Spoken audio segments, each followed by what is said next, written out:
નમસ્કાર ટીવી9 સમાચાર સાથે હું છું જિજ્ઞાસા।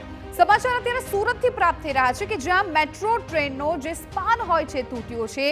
સ્પાન તૂટતા ભારે હાલાકી થઈ છે અને તાત્કાલિક ઘટના સ્થળ પર અત્યારે કામગીરી પણ કરાઈ રહી છે। મેટ્રો બ્રિજનો સ્પાન અચાનક નમી ગયો, વરસાદને કારણે ધોવાણ થઈ ગયું હોવાનું અત્યારે જાણવા મળ્યું છે। સદનસીબે કોઈ જાનહાનિ નથી પહોંચી। મેટ્રોની કામગીરી હાલ પૂરતી સ્થગિત કરી દેવામાં આવી છે। આપ આ દ્રશ્યો પણ જોઈ શકો છો। સુરતની આ ઘટના છે કે જ્યાં મેટ્રોનો જે બ્રિજ છે એ બ્રિજ પરનો જે સ્પાન છે એ અચાનક જ નમી ગયો છે।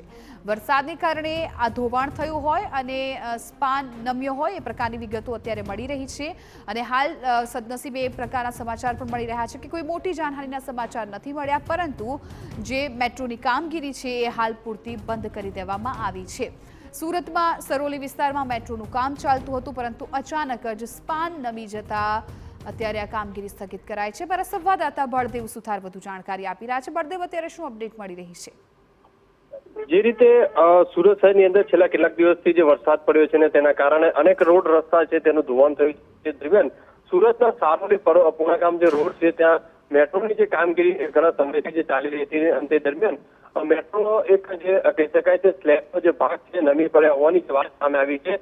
તેને લઈને પોલીસ અને ફાયર વિભાગ ઘટના સ્થળે પહોંચ્યું છે અને આ જે રોડ છે તે બંધ કરી દેવામાં આવે છે। પણ આ જે ઘટના બની છે તેની અંદર અત્યાર સુધી જે રીતે માહિતી મળી છે કે કોઈ જાનહાનિ થઈ નથી, પણ મોટી દુર્ઘટના થતા બચી છે। કારણ કે સુરતની અંદર મેટ્રોની જે કામગીરી જે સારોલી રોડ ઉપર જે થઈ રહી છે અને ત્યાં મોટી સંખ્યામાં ટેક્સટાઇલ માર્કેટો અને મોટા ગોડાઉન આવેલા હોવાના કારણે ભારે સંખ્યાની અંદર લોકોની અવરજવર રહેતી હોય છે અને તે દરમિયાન જો કદાચ ઘટના બની હોય તો મોટી દુર્ઘટના બનશે।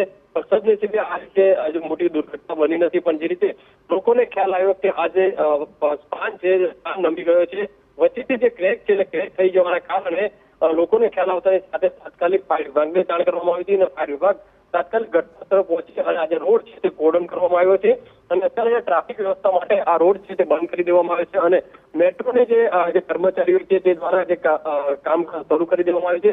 પણ મહત્વની વસ્તુ એ છે કે આ બ્રિજ જે હજુ બને છે તે દરમિયાન આ રીતની મોટી બેદરકારી સામે આવે એટલે શું કહી શકાય, કારણ કે કોની બેદરકારી છે, કારણ કે કદાચ મોટી દુર્ઘટના બની હોત કોણ જવાબદાર હોત, આ તમામ જે અલગ અલગ જે પાસાઓ છે તે તપાસવા જરૂરી છે। કારણ કે મેટ્રોની જે કામગીરી તે કરવામાં આવી રહી છે ત્યારે અગાઉ પણ સુરતના કાપોદ્રા વિસ્તારની અંદર પણ જે રીતે લોકોના ઘરની અંદરથી જે ફીણ નીકળવાની જે ઘટના બની હતી જેની અંદર પણ લોકોને ભારે નુકસાનનો વેઠવાનો વારો આવ્યો હતો, ત્યારે આ મેટ્રોની જે કામગીરી થઈ રહી હતી તે જે છે તે વચ્ચેથી ક્રેક જે થઈ ગયો છે અને સ્લેબ જે નમી ગયો છે, હાલમાં તેને ઉતારવાની જે કામગીરી છે તે મેટ્રોના અધિકારીઓ દ્વારા આજે અને ફાયર વિભાગ દ્વારા જે કામગીરી કરવામાં આવી છે।